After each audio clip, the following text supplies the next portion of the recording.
My husband had what I thought was bipolar disorder. Every time he hit me, he'd remorsefully transfer $10,000 to my account. I never fought back. I just quietly accepted the money, covering the bruises with foundation. My best friend called me pathetic, urging me to divorce him. I counted the balance in my account, a cold, calculated smile playing on my lips. Not yet, I'd tell her. I'm not done making a fortune. Until one day, he punched me in the stomach and I had a miscarriage. Cha-ching!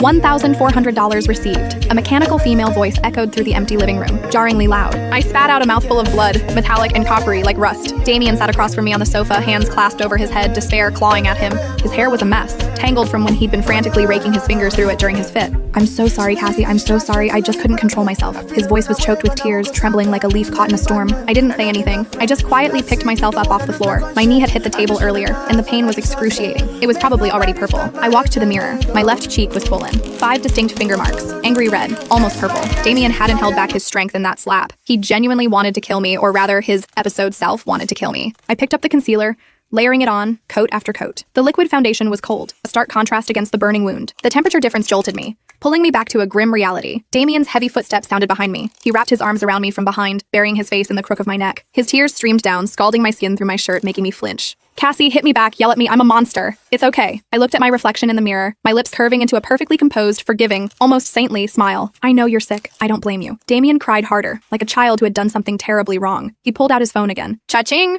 $1,400 received. With the previous one, that made $20,000. One slap, $20,000. Pretty good deal. My monthly salary was only $2,000, and I had to endure my boss's verbal assaults and demanding clients. Here, taking a beating for a few minutes of pain could earn me 10 months of wages. No matter how I crunched the numbers, it was a profitable trade. Damien was born with a silver spoon. His family owned a chain of factories. Money was just a number to him. To me, it was survival. Damien fell asleep. Assaulting someone was physically draining, especially with his kind of hysterical rage.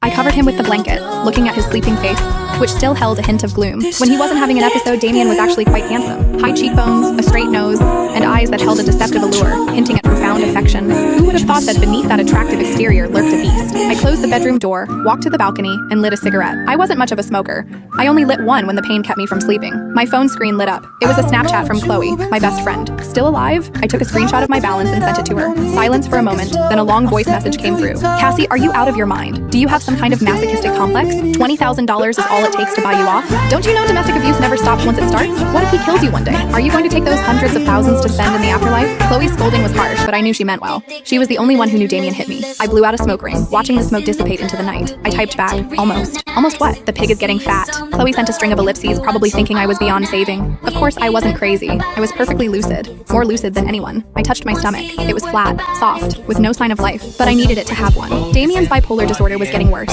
It started with throwing things, then pushing, and now it was full-on fists. The frequency also increased